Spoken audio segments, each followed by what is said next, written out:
Jonathan Knight, and this is B-Movie Madness. The movie I'm going to talk about today, well, the one I'm going to talk about today is a brand new release from SOVHORROR.com, and that is the one, the only, the legendary The Crawling Brain. As usual, I have a better look on the cover on screen, or at least I'll try to. Sometimes I forget. But now what is The Crawling Brain about? I'm glad you asked. It is about Stefan, who moves in with his ailing grandmother Anita to help care for her. Soon he discovers that Grandma Anita is not the sweet old lady he thought she was. In reality, she was the lover/assistant to a deranged Nazi scientist named Franz Kindler, who was hell-bent on performing the first living brain transplant.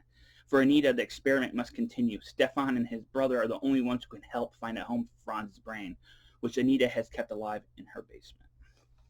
Now, I don't know about you, but that sounds right up my alley right there. I mean, that sounds like the kind of movie I would, definitely watch. And I had high expectations for this movie, and that was mainly because it was directed by Ron Ford. He directed one of my favorite SOVs of all time, and that is Hollywood Mortuary. And if you have not seen Hollywood Mortuary, check it out, please. It's awesome. But I also reviewed Monster History 101 and the segment he did for Natasha Knight's Blue Our Blood for SOV Horror. So I was really looking forward to this one. Super excited about it. And thankfully, this exceeded my expectations. I fucking loved this movie. I thought this movie was so much fun. This was such a fun, loving tribute to 1950s horror movies that just happened to be made in the 21st century. And I thought Ron Ford completely nailed the look and feel of those movies with additional gore and nudity. If you ever watched a 50s movie and you're like, man, I wonder what these movies would look like if they had some nudity and gore in this movie. Right here. So this was so much fun. And the reason it was so much fun is you can tell that Ron Ford was very passionate about this particular subject matter, these kind of movies.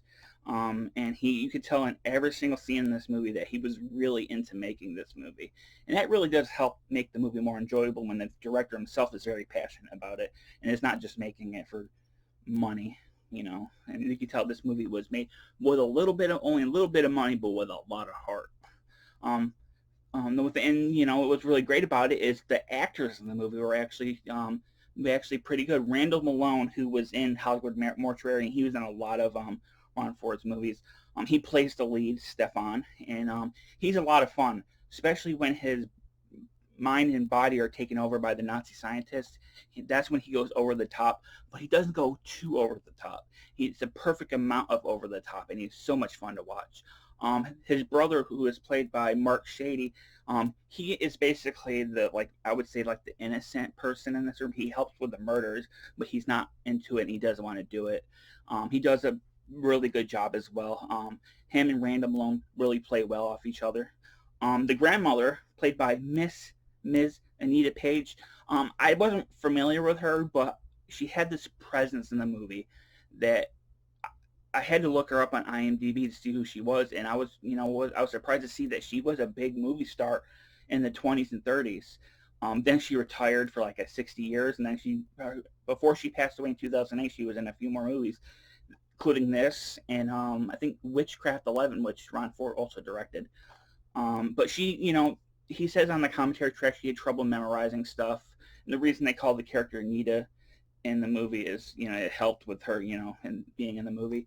You could tell she does have some difficulty with her lines, I guess, but she has such a presence that it just makes up for it, and she's actually a lot of fun to watch, and she really adds to the movie and makes, the movie, I guess, gives it some credibility. But she does a great job as well. And last but not least, I have to mention Stephanie Beaton, who plays the nurse that I think she comes in at the last act of the movie. Not only does she do a good job, she is freaking gorgeous. Oh my God, is she gorgeous. Every time she was on screen, I had to watch it. I had to watch every single time she was on screen. She was absolutely gorgeous, and she does a good job. She's basically the heroine of the movie at the end of the movie, I guess. But I also got to mention the special effects work done by Chris Bergschneider with some help from Jeff Farley. I mainly know their work from the Full Moon movies they did.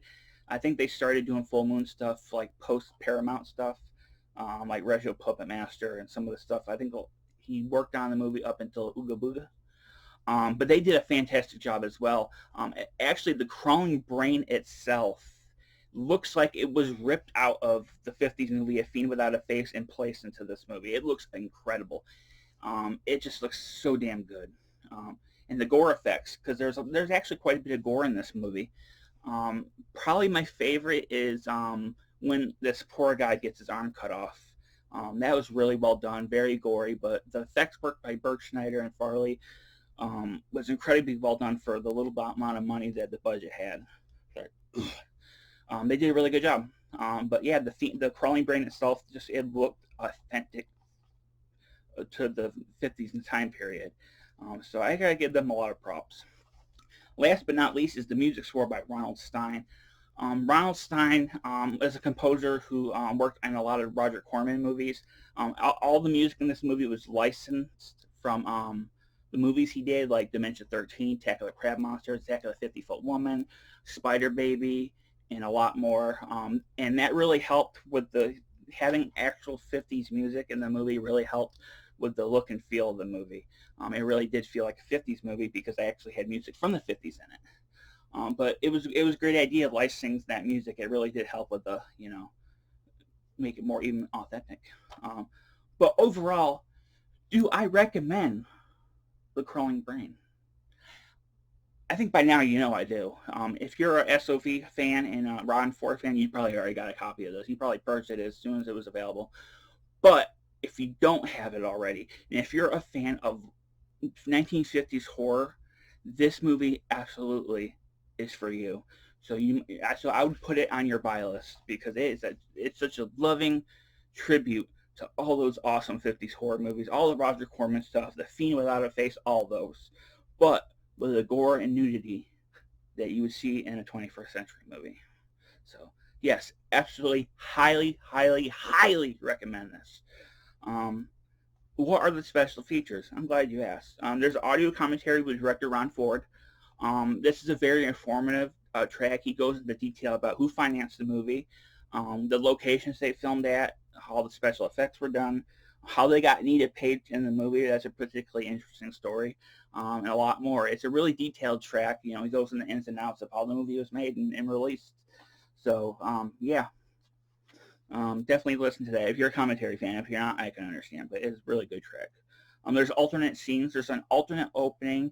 The alternate opening was filmed two ways. It was filmed with the top and bottoms off. There's a girl by the pool, and then there's filmed with just the top off.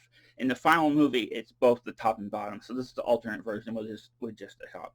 There's alternate credits, opening credits, which are more livelier, as Ron Ford said in the commentary. And there is alternate flashback to the Nazi experiment. I think that there's I think there's more stock footage in the final film from World War II. But yeah, them are worth checking out. It's really cool they put them on there. There is a bonus short called Frostbite that was directed by Ron Ford, and I believe David C. Hayes was involved in that too. And it's a stop motion short with a killer snowman. So with Christmas coming right around the corner, I highly recommend checking that out. There is behind the scenes still gallery, which is always fun to look at. There's the original release trailer, which is pretty fun. And then there's the SOV.com trailer vault, which has the re-release trailer that Tony put together, along with trailers for other releases, including Tosh Teet's upcoming release of Misty Darkness. That looks awesome. And there's also alternate artwork, which I'll show you right here. So that's cool right there. But yeah, to end this long review, I don't think it's that long, but I was really excited to talk about this one. I watched it and the special features all last night, and I was so excited to talk about it today because it was so much fun. So definitely, if you're into 1950s horror, check this out. You will not regret it. As for any upcoming reviews, I got a few more Joe Sherlock ones I need to get to, and then probably in December there'll be more SOV horror stuff. So look out for that. Comment down below, what is your favorite 1950s horror science fiction movie? Let me down below. If you like my channel, subscribe and hit the little bell. I really appreciate every single one of you that watches my reviews. You're all awesome. And I want to thank Ron Ford for entertaining me for 89 minutes and Tony for putting this out in the world because you have done a great job. Both of you, Ron Ford and Tony, you've done great work. But that's all for now. I'm Jonathan Knight. It's been B-Movie Madness. Thanks for watching.